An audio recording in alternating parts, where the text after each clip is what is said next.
Bagaimana jika ada yang berbuat buruk kepada kita, kita tidak balas keburukannya, tapi sikap kita sedikit berubah. Sedikit apa banyak itu berubah.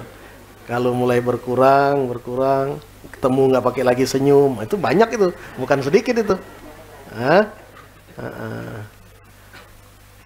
Ya, memang paling susah jaga hati ya. Karena itu orang yang jaga hati, orang yang yang tetap tunjukkan keramahannya meskipun hatinya sedang tidak suka, itu luar biasa sekali ganjaran Allah kepada dirinya ya.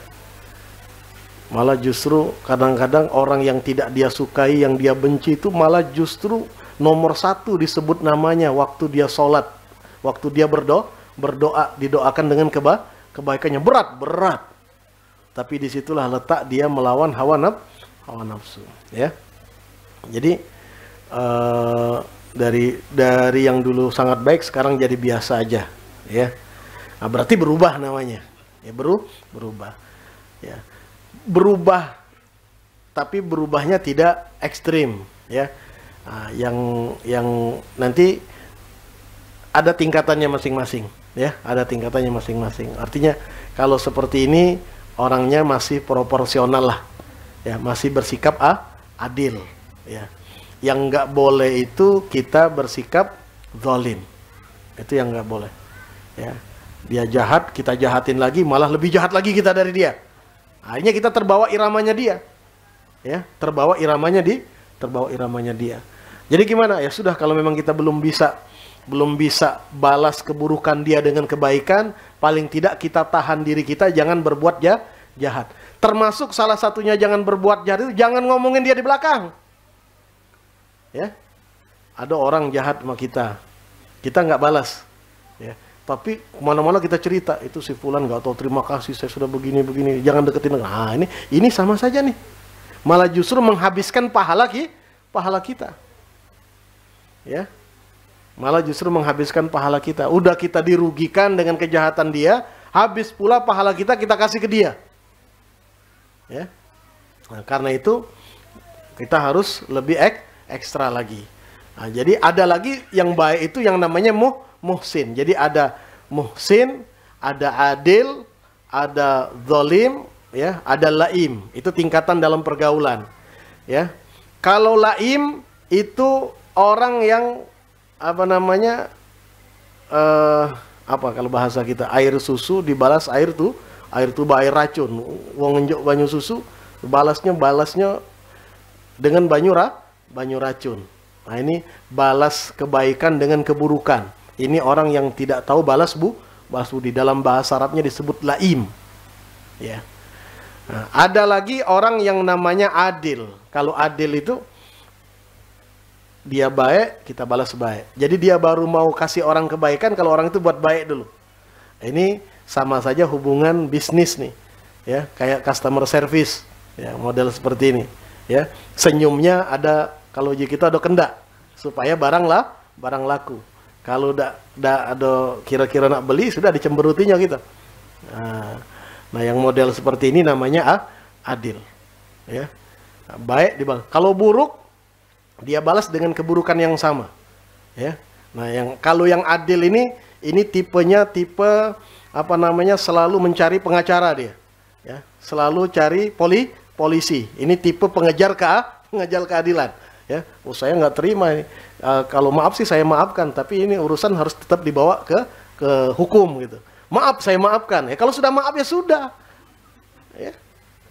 Jadi seolah mendua gitu, maaf lain, hukum lain, ya. Nah, begitu. Ada lagi yang jahat, zalim. Ya, zalim itu ada orang berbuat baik, dia balas dengan keburukan, bahkan lebih jahat lagi. Ada orang berbuat jahat, dia balas lebih jahat lagi. Ini namanya al-aladul khasim. Ya. Kalau musuhin orang itu, bencinya luar biasa. Dendamnya luar biasa. Ini penyakit hati yang model kayak gini. Ya, penyakit hati. Yang model kayak gini susah. Mau sholat khusyuk susah. Ya. mau baca Quran nyaman, susah. Ya. Sama seperti orang yang kalau pergi kemana-mana, bawa sekarung sampah, setas ransel sampah dia bawa. Ya. Aroma sampah itu nyebar luar biasa. Tapi dia taruh, tetap dia bawa kemana-mana. Makan dia bawa, tidur dia bawa, ya. Ke kamar mandi dia bawa, lagi ngobrol sama kawannya dia bawa. Ini gambaran orang yang menyimpan dendam. Ya, kemana-mana kebusukan itu dia bawa. Sehingga akhirnya sholatnya nggak tenang. Karena yang ada dalam pikirannya adalah kebencian. Dalam doanya pun juga tidak nyaman. Karena ada di situ kebencian.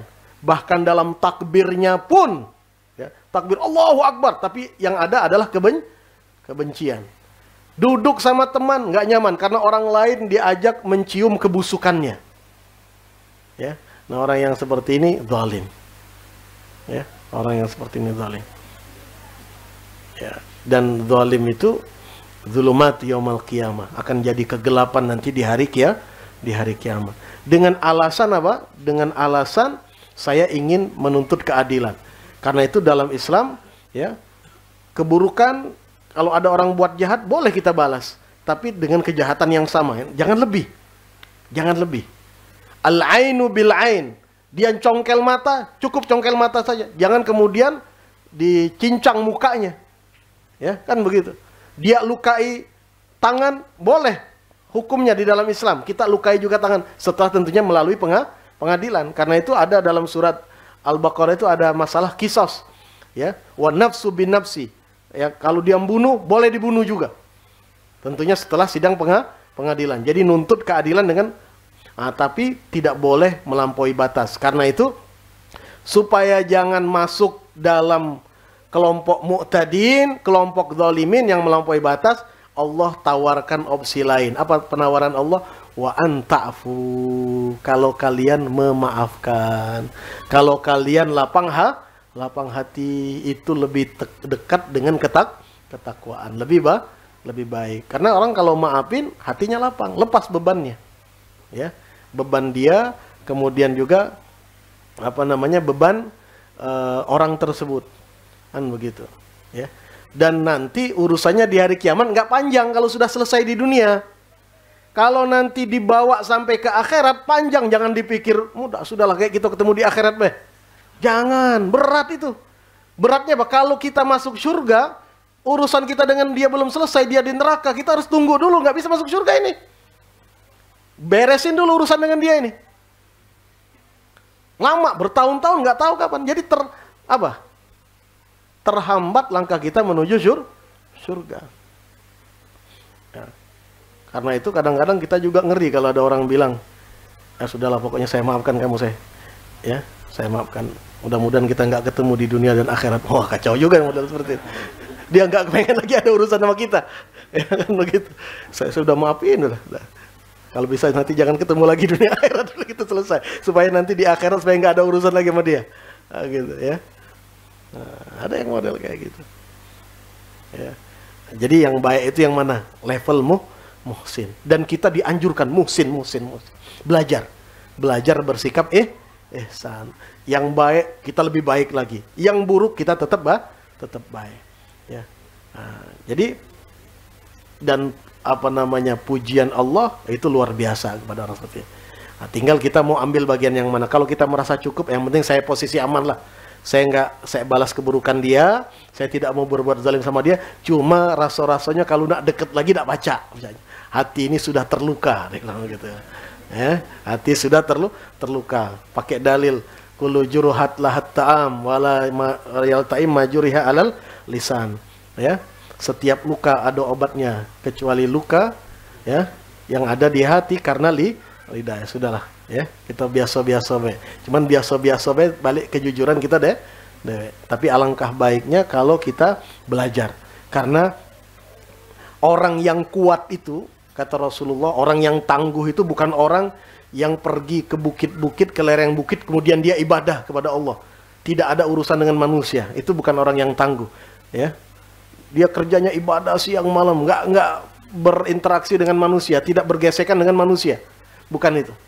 Orang yang tangguh itu justru orang yang terjun ke masyarakat, dia berinteraksi, dia bawa nilai-nilai Islam, dia bersabar dengan segala macam konsekuensi gesekan dari pergaulan, dan di situ dia tunjukkan kemuliaan Islam. Ya. Nah, jadi ini yang apa namanya? Yang tentunya harus menjadi perhatian. Memang apa namanya? Ini ringan, ya. Lancar untuk diucapkan, maafkanlah. Cuma pas tiba di giliran kita, ya. Nah, itu kadang-kadang, ya. Karena memang pahalanya besar, luar biasa, ya.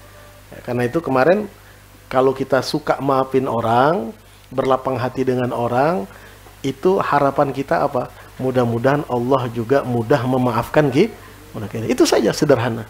Ya, karena itu sekali lagi kunci rahasia berinteraksi dengan sesama itu adalah memposisikan dia sebagai apa namanya? Sebagai makhluk Allah. Allah yang atur dia, Allah yang kehendaki dia.